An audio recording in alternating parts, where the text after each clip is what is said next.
Welcome to the JJ Virgin Lifestyle Show with celebrity nutrition expert, fitness Hall of Famer, and 4-time New York Times bestselling author, JJ Virgin. JJ is a warrior mom whose knowledge and expertise have helped change hundreds of thousands of lives with over 3.5 million podcast downloads and appearances on Dr. Phil, Dr. Oz, The Today Show, Rachel Ray, Larry King Live. Whoa. This show is about you, not about me. I want to help you find practical, real-world ways to dial in your health and mindset so you can finally lose that weight and feel strong and energized. Stop settling for less than your personal best. It's time to find out how to look and feel better than ever. And I'll be right here with you the whole way. Hey, it's JJ here. I have really just a super cool guest today. I'm like, my mouth's kind of on the floor. I sort of like jaw dropped so many times during this interview because of so many wisdom bombs that came out of Katie Wellness Mama's mouth. Katie, I've known her now for 5 years. She is a mom of 6. 6. They're between the ages of I think 2 and 14. I mean, it's just crazy. So but it gets better. Not only is she a mom of 6, she homeschools them. She runs a very successful business. She's an award-winning blogger. You've probably heard of Katie Wellness Mama, podcaster, and a real food crusader. And she's just, if you want any tips on like how to run a healthy home, natural beauty, real food, natural remedies. Her blog is incredible. She's an incredible resource. But the bigger thing today that I wasn't expecting that came out of this interview were like the ways that she is able to run a household, feed all of her kids, keep everything on schedule, and allow herself to take care of her health and stay sane and healthy.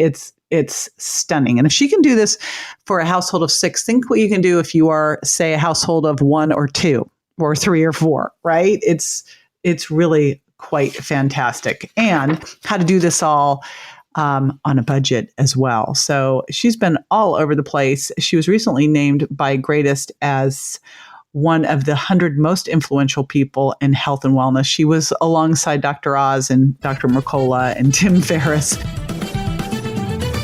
Katie, welcome to the show. I am so glad you're here with me today. Thank you for having me. This is so much fun. I would chat with you all day, every day anyway, and I love that we get an excuse.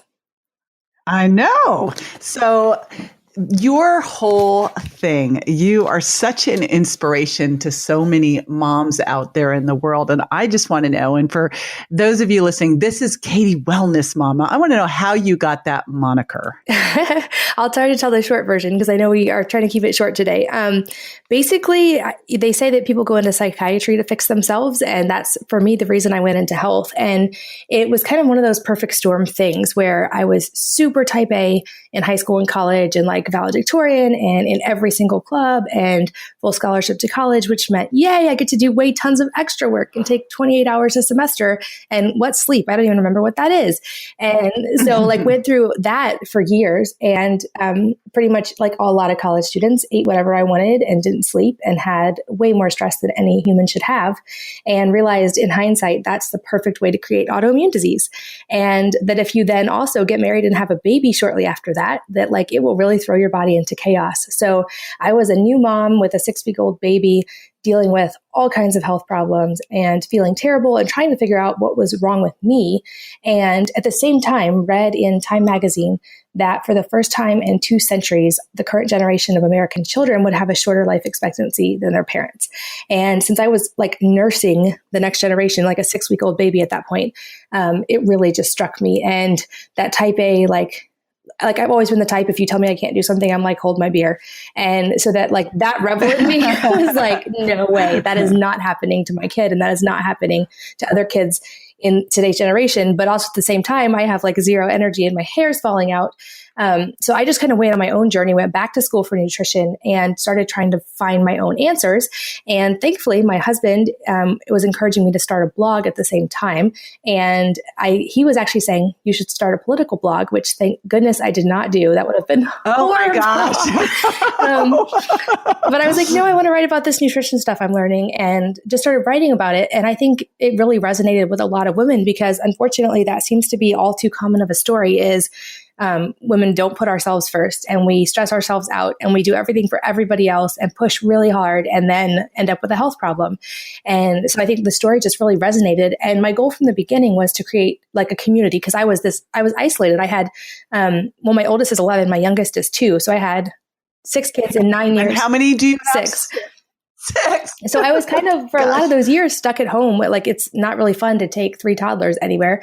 So I was stuck at home, and I wanted to build a community. And I realized there are probably a lot of other moms who are looking for someone else who's on this health journey too. So that was always the focus of Wellness Mama. And I think that's partially why it was able to grow, is that it resonated with those other moms who were just looking for a community and someone who understood them. So that's why I always say that the blog has never been, or never supposed to be, about me specifically. It's supposed to be about the community of moms that are all on this journey together to make healthier changes for the next generation, and also for ourselves, because that's where it really starts. Yeah. And to me, you just absolutely exemplify a warrior mom. Like, in my dictionary definition, there would be your face because of a couple things. First of all, 6 kids. Oh my gosh. And you homeschool. So there's that. But also, you've had this health struggle. You made sure you were taking care of yourself, as you kind of alluded to. I see so many women who kind of put their health on the back burner. That does not make you a good mom. Like, how on earth could you homeschool and take care of 6 kids if you weren't taking care of your health? There's no way you'd be able to do it. Yeah, exactly. Right. And, then really, like, kids are going to watch what you do. And I know that I love that whole, I wrote down as you were talking, I was like, not on my watch. Like, the minute you heard that this was going to be the generation that was going to be less healthy and shorter lifespan than their parents, like, not my kids, not on my watch. That's not happening. And recognizing that the best way to have healthy kids is to start with being healthy yourself, because they're going to watch what you do. I had a client early on who was a smoker, and I'm like, well, do you want your kids to be smokers? She's like, oh, they're not going to smoke. I go, sure, they're going to smoke.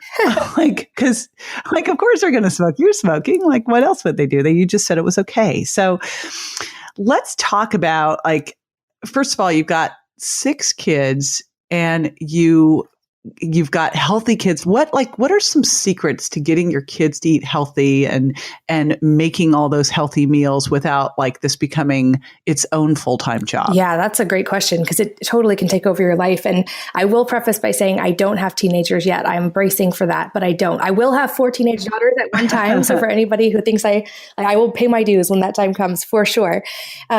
But I think it's largely, a lot of it goes into the mindset, no matter what their age is. I know from experience in my own childhood that the complete, like, iron fist model of parenting isn't very effective. It works for a short amount of time, and guilt can be a tremendous motivator. But if you're actually talking about lifelong habits or getting them to have a solid foundation, you have to start with something besides that, because you have to give them the ability in their own way to make those choices. And that doesn't mean you ever provide junk and let them make that choice in your house. But just that mindset has been a really important thing for me. So I kind of mentally, I separated into, like, what are the things that are my responsibility versus what are the things that are their responsibility? And that, no matter what their age, there's always going to be a division there.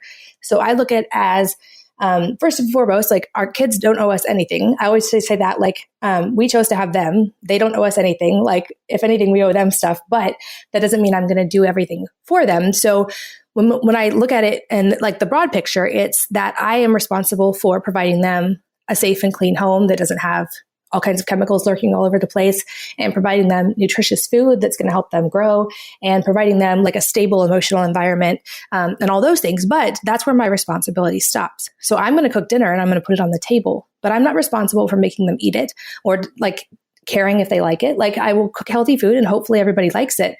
But we've always held the line that, like, if you don't like food, you're welcome to not eat it, but I'm not going to make you a peanut butter and jelly sandwich just because you like.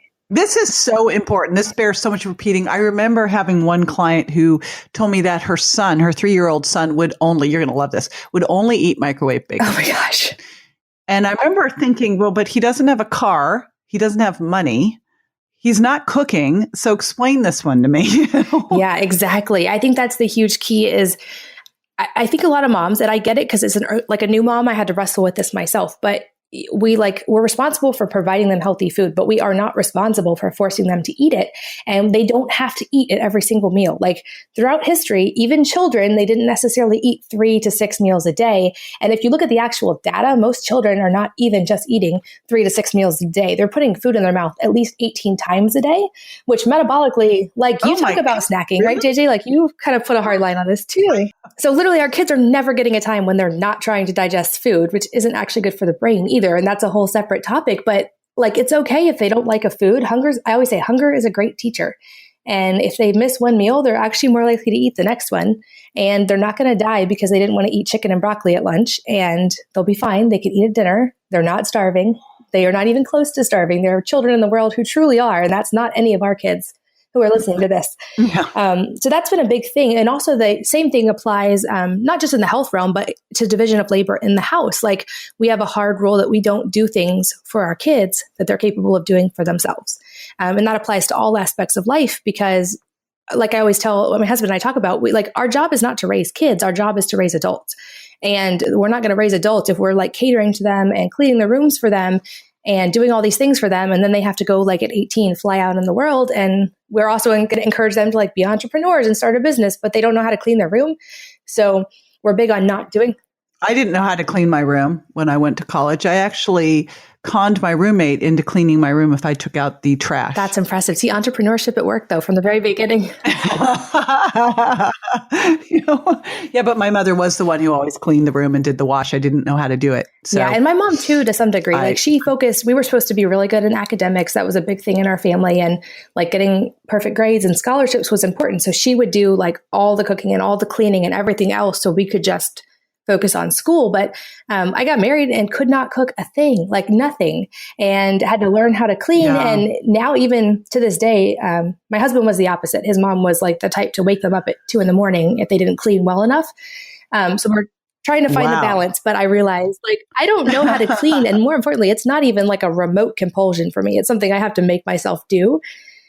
Right. So I want that to be like a built-in thing. Except when I was pregnant, I got very into cleaning. I was like, I got into the nesting, but that went away pretty fast. Pregnancy is great for that. I'm like, if I ever get pregnant again, I could like remodel the house. Yeah. I could like do the landscaping. Fold all the clothes. It's incredible. Well, so what are some key things like, making dinner for, breakfast, lunch, and dinner for 6? There's some, because this will translate to everybody, whether they're an empty nester, they're by themselves, like those quick things. Do you batch cook? Like how the heck do you do this so that you are not spending a fortune and not spending a ton of time? Yeah, absolutely. So we do batch cook, but I also cheat and just have like about 21 meals per season that we rotate. So like trying to focus on seasonal produce whenever possible, and which is cheaper. Like if you want to save money, stick to cabbage when it's 39 cents a pound versus $3 a pound. So we do have a seasonal meal plan that rotates. And for years, what I would do is just have index cards with all those recipes on them, and then the ingredients on the back per person. So not for the whole recipe, but like for each person you're cooking for, you need this amount. So then if we were going to have people over, I could easily multiply those out. So I would every week sit down and make the shopping list. I would only shop once a week, and I would just figure out all the recipes, put them in order, and then flip all the cards over and assemble the shopping list in order of how I'd have to go through the grocery store. So that way I wouldn't spend very much time there. And I would really focus on like really budget friendly meals like stir fries and soups. And we do a lot of like salads with proteins and all kinds of good stuff on top, just to keep it simple, because you really can end up spending all your time in the kitchen if you're trying to be a gourmet cook. And so all my recipes that I use are very simple. Like one of our family favorites is called Pakistani keema, which is like frozen vegetables, and it's a stir fry, and you cook it in one pan, and you only have to wash one pan. Like those are my favorite kind. They take 20 minutes or less, and they're one pan. And I'm happy to send you some links to those if you want to put them in the show notes or anything. Oh, this stuff is fantastic. I mean, I'm listening to all this, Katie, and I'm thinking, parenting, I know you have a cookbook, but I'm thinking, oh my gosh, you have to write a parenting book. Like just everything you've said so far, I'm like, oh, this is fantastic. Oh, thank you. Well, and to be fair, like most of the things in the cookbook are very quick recipes and easy, but even like I default to the same recipes and just rotate them by season because it's just easier. Well, don't we all? I mean, one of the key things I do is I just have my freezer is just stocked with Butcher Box. And then I've got, wild rice and potatoes and things like that in the pantry. And then I have my bone broth and veggies. And it's exactly. like, boom, shopping's so easy because I'm like, the non-perishables come from Thrive, the meat comes from Butcher Box, and then I just go get vegetables at the farmer's market and I'm done. Yeah, it's like it's so much easier now than it was even a couple years ago, and inexpensive. I mean, now all of these healthy foods have gotten pretty inexpensive. Yeah, absolutely. It has changed. I think back like 10 years ago when we first started, you couldn't even find things like coconut oil or like avocado oil in the store. Like that didn't exist. Or like a lot of these obscure health foods, like we use coconut aminos all the time. Those didn't exist in stores 10 years ago. Oh, I know. I remember when I wrote Virgin Diet, and it was like people were struggling so much to find these gluten-free, the gluten-free things. And at that time, coconut was still evil. Oh, and now you could like live on a completely gluten-free junk food diet because they have every food imaginable gluten-free. Oh, that's a whole other conversation of bad doom, and expensive too. So we all know that if it says gluten-free, don't eat it, because real gluten-free food doesn't need to say gluten-free. Although I did see some water the other day labeled gluten-free, and I'm like, what? Why would you even have to put that on water? Oh, come on. That's good. Gluten-free, fat-free, cholesterol-free. That's really good. That definitely should be. Although on every I did, water. so we have Fantastic. a group that gets together of just families several times a year, and I always do the meal planning for it. And this year it was like I got all the meal planning requests, and it's like one family is keto, and one family has like no mammal meat, and one family has, and I was like literally like, here's your gluten-free paleo water that we're all going to eat, because that is all that fits every single criteria. Yeah, it's funny. I just did a segment on Dr. Oz, and I was like, it's paleo, it's vegan, it's fat-free, it's GMO-free. I'm like, okay, so you guys all calm down. Only it's not as keto. So, yeah, it's crazy. Yes. So what about you? 6 kids, you're homeschooling. I love the way that you do the meals. This is awesome. But like, how do you have time for you? How do you have like any kind of balance in your life, or is balance just kind of a joke? Well, I do think balance is a moving target for all of us, for sure. I'm also a big believer that balance doesn't necessarily have to happen on a daily basis, especially when you're talking about even food, but like anything, like you may not get every single food group perfectly in one day, and that's okay. Like you may not eat seafood to get omega-3s every day. That's fine, as long as you're going to like eat it throughout the course of variation. I think balance is a thing that changes day to day. So that's been helpful, not to hold myself to the standard of like every single health thing must happen at this exact time every single day. Yes. Today I'll have my water and I'll meditate. I'll tap. I'm going to do my yoga. And yeah, I know it's ridiculous. Exactly. That's such a good freeing one. Yeah. To think of first off, because honestly, I look at the whole balance thing and it could make you crazy. But I mean, that said, I do really try to follow a routine as much as possible, not just for the scheduling aspect. It's much more about the mental stress, which is like, if I don't have a time and a place for everything, then when I'm cooking dinner, I'm also stressing about, I need to do laundry, and I've got to do the lesson plans for homeschooling, and I need to like make sure this kid's doing okay with this. So I keep like a pretty tight just framework that I go through every day. So that way I know that laundry is happening on like Wednesdays and Saturdays. I'm not stressed about it the rest of the days because I know that it's going to happen.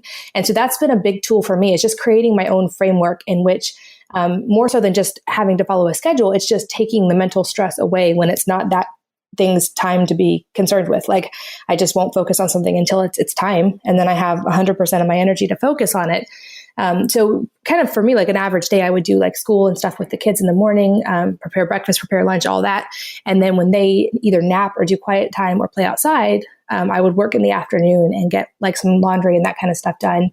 Although also along the lines of, I don't do things for my kids that they can't do themselves. I only do my laundry and my husband's. The kids, even the little ones, even the 4-year-old, they do their own laundry, and the babies. That is amazing. You should get an award for that. It's survival. They also do most of the dishes because I finally hit a point when, especially with older kids, I'm like, I cook all the food in this house, and I'm not giving that up yet because I love it, but I'm not doing all the dishes and all the laundry. That's ridiculous. I wear 1/8 of the clothes in this house, and I use 1/8 of the dishes in this house. So we really do have, and so I'm not the only one with the schedule. The kids are involved in that as well. And that's made a huge difference in my stress level, just knowing not only is everything going to happen, but I don't have to do every single thing all the time. And for our family, we made a decision that probably won't work for every family, but that is that we don't do a ton of extracurricular activities just because like family mealtime is really important to us, and having time with our kids is really important to us, and having them be responsible people, like members of the household, that's really important to us as well. So we don't want to book their schedule to where, like how my childhood was, I was running from activity to activity to activity to be like the perfect student and then coming home and falling asleep. We want them to be kind of engaged members of the household as well. And so that's been the biggest key for me, is just having that structure and having the kids involved so it doesn't all fall on me. And back to where we started, I think a lot of moms, it's so easy, no matter what age your kids is to like try to take everything on yourself.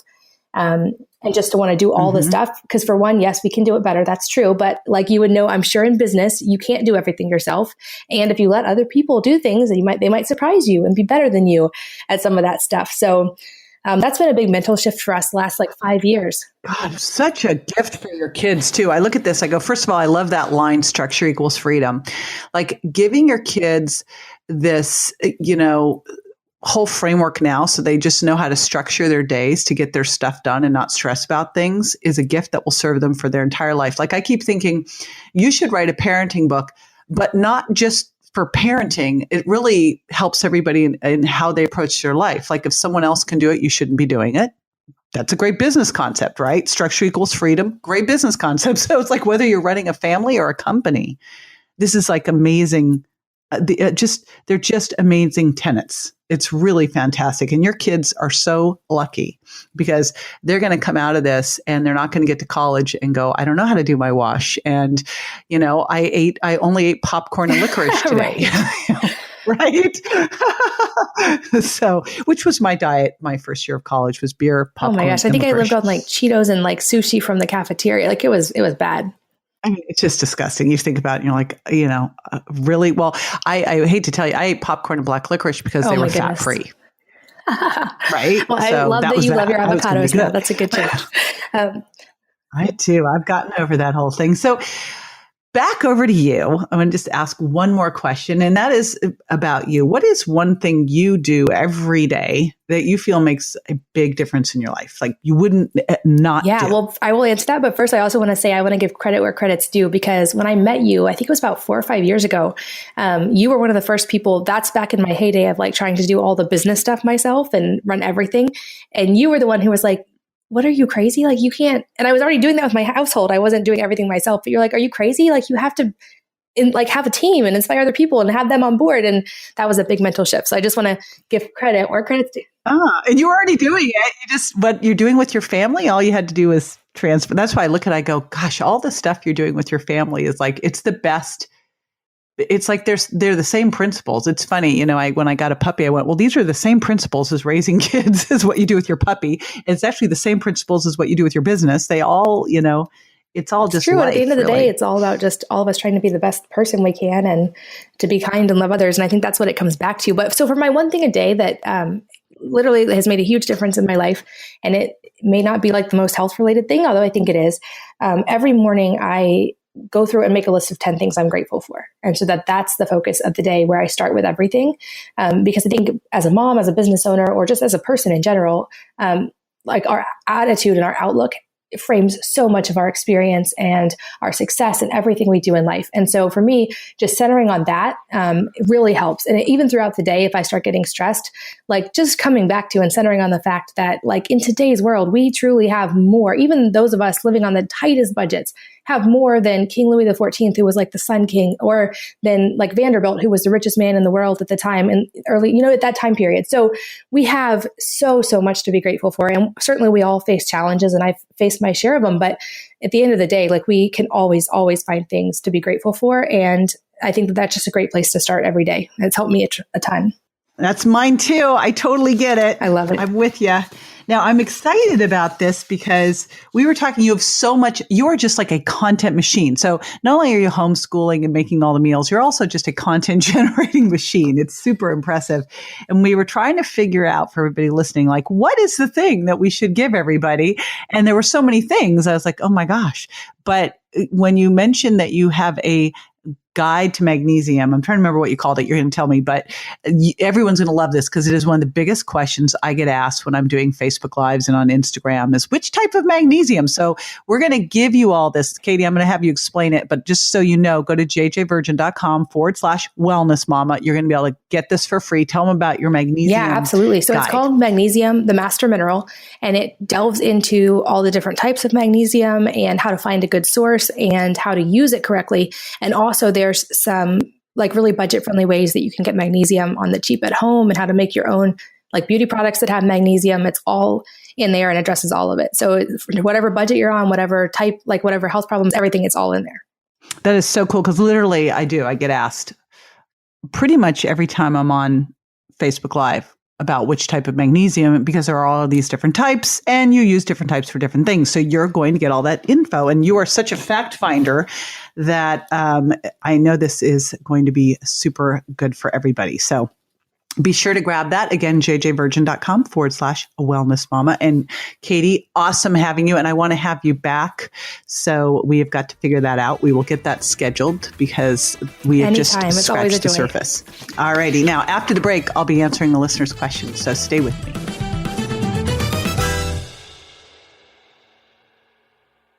If you want to lose weight even faster, here's the 2-word secret: extra fiber.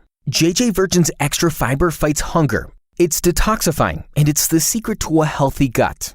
JJ's extra fiber is grain-free, paleo-safe, and doesn't contain any harmful irritants or allergenic proteins, so you can happily and more safely move towards your weight loss goals. Visit jjvirgin.com/products to give your body the well-rounded consumption of fiber it needs to help balance blood sugar, support healthy digestion, and stay fuller longer. Visit jjvirgin.com/products and get your fiber.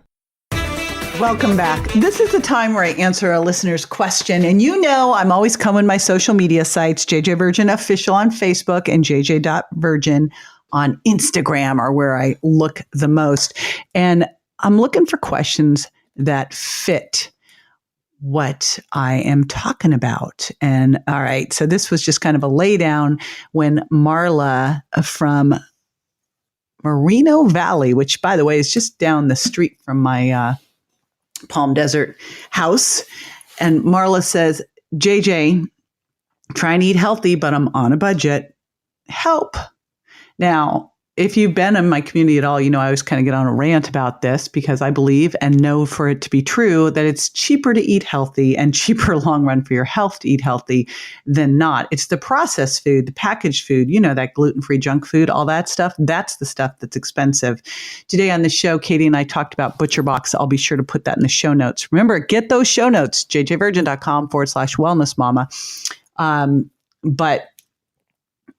Butcher Box has been amazing as a great resource for inexpensive grass-fed pastured produce, and they're adding in some wild fish here too. So that's one of my key things. I also love Thrive Market. Another thing that Katie mentioned, it's sort of like Costco meets Amazon Prime. So it's Costco prices for Whole Foods style, organic, GMO-free food. So I do Thrive Market and I do my Butcher Box, and then I go buy seasonal produce. And that is what's so key, because you will spend a fortune buying produce out of season and it's not good for you. You want to eat seasonal, local, and organic. So go to your farmers markets, find those farmers, talk to them, find out how they're actually growing their stuff, get the organic. Sometimes they will be doing things organically, but they won't have it certified because it's more expensive. So just get to know your farmers so you know what you're getting. But that's one of the easiest ways to save money, is to eat seasonal, local, and make sure you're doing organic for the foods where it really matters. And you can go to environmentalworkinggroup.org, it's EWG.org, and find out what the latest clean 15 and dirty dozen are, and make sure with the dirty dozen that you are buying those organic. That's really important. But that is one of the key things that Katie talked about today, was eating seasonally. That is huge for saving money. So unprocess your diet, eat real food, and eat local and seasonal, and you'll save a bunch of money. All right. I want to do a little shout out of gratitude for the podcast review of the week. It's from Jay Meadows, and it's a 5-star review. And Jay says, JJ is very passionate about health and shares information we all need to know. She's likable. Oh, thank you so much, Jay. And easy to listen to. Love the show. Thank you so much. I super appreciate that. And again, big ask from me is if you feel the same way, would you please jump on and leave a review? These things help a bunch. You know, everyone wants to see if other people are checking it out before they make their decision to listen. So you, by leaving that review, can be changing a bunch of people's lives. Thank you in advance, and I will see you next week. That's all for this episode of the JJ Virgin Lifestyle Show, which marks another step towards a healthier body and mind. Don't forget to rate, review, and subscribe to the show, and we'll talk to you next week.